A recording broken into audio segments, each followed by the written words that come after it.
ngathi uma ngabe ngikhuluma indaba yokuthi uma ngabe kushoniwe ekhaya kufuneka kuzilwe, hawu, kwamukwa nami uthuli kwathiwa abantu ngiyababhedisa ngibakhulumela umkhuba ukuzila kuyona into yakwaZulu. Kodwa uma ngase thi uyabakhweshina abantu ukuthi yonke into eyafika namaRoma noma eyafika nabamhlophe ayikaze niziyenziwe usiko kwaZulu ngesimo sokuthi abantu abangelinye ibala bohleze benamandla kumuntu omnyama noma ngoba inhloso kwakuba ukhungule ey'ntweni zabo abazenzayo nabakholelwa kuzona, angeke beze bekuphendule. So okhokho bethu bagcina sebevumelana nemithetho noma nezinto ey'fika nabantu abangasilona abakuleli noma abangasilona uhlanga lethu. Ngathi uma ngabe ngikhuluma le ndaba leyo ukuthi umuntu uma ngabe kushoniwe ekhaya, uma ngabe ubaba emdala kuyazilwa, kwathiwa hhayi ngiyabheda inzilo into yamaRoma. Kodwa uma ngase ubabuni namhlanje mangane namakhosikazi ashuqulayo kwaZulu, unkosikazi wakhona wenzani, uyashuqule la kuphi iduku, ngeke beze bekuphendule, akekho ongakuphendula. Ngakho ngoba abantu uma ngabe ukhuluma into bahleze befuna ukuthi wena bekuphikise ukuze lokhuze umqondo ukuze le nto information oyinikeza abantu bezoba nokuduka ngoba bafuneke betshelwe ngendaba ka-Israyeli. Abantu angimele betshelwe ngemsamo yabo okuyona emkhulu kunayo yonke into. Umuntu wena uzama ukukhuluma into omusathi uyabheda. Yingakho ngisho umuntu ebekudaba lakhe serious la ku-TikTok ubona i-comment oqadi ngegama laJesu uzosizakala akalahlani uJesu. Ubone lo muntu ufuna isixazululo, either ufuna imali noma akhelwe indlu, kodwa umuntu uzogula uzothi ngegama likaJesu.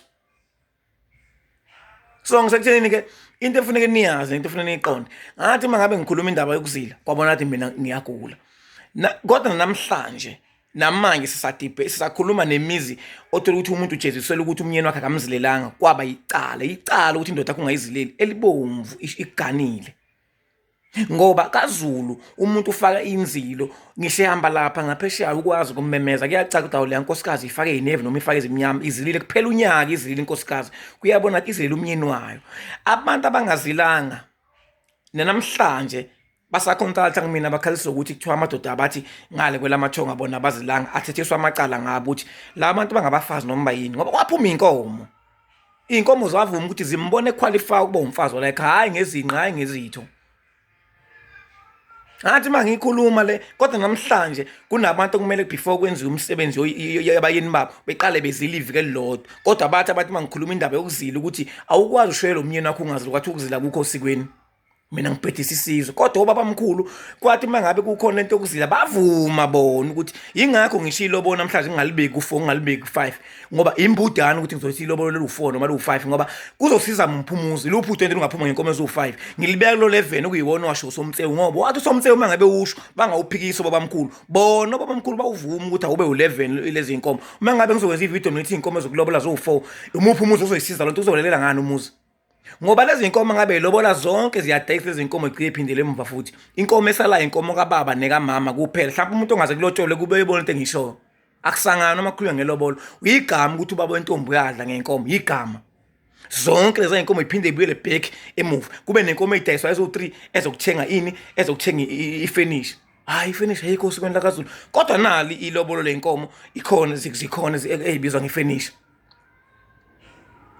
ngoba umkhuba waqhamuka nobani waqhamuka nosomtsewu bazowufaka kwabamnyama bayenza lento ukuthi iphile over 100 years yobe isisebe lento iyafana iBhayibheli ngisho abantu ababeboshwa begqilaza bayifundisa iBhayibheli ukuze uma bephuma lento izoba automatically ukuze inzalo nenzalo yohlezi ikhuluma ngendaba yeBhayibheli. So uma sibambela abantu abaphambili vela beza ngemuva bawobe umqondo wabo usuduma nje lento ukuthi into kanje ukuthi ngoba thina sesikwazi safike sabamba laba abaphambili sabatshela ukuthi 1 no 2 no 3 kanje.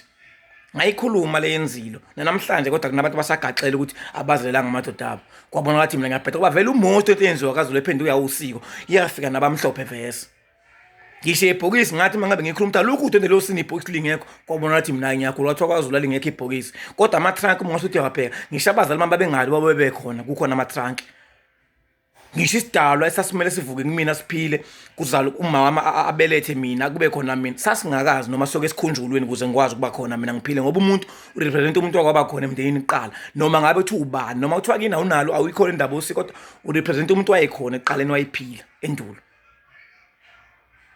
Ngakho-ke uma sikhuluma izinto abantu bayithatha njengomdlalo bebona ukuthi ngoba idatha lingenela wonke umuntu obhorekile embhedeni ongalo ukuthi uzolala avela abhale icomment akuthuke. Umuntu ongezelanga indoda yakhe inkosikazi icala lekona manje isazomshaya. Yabonga ethu.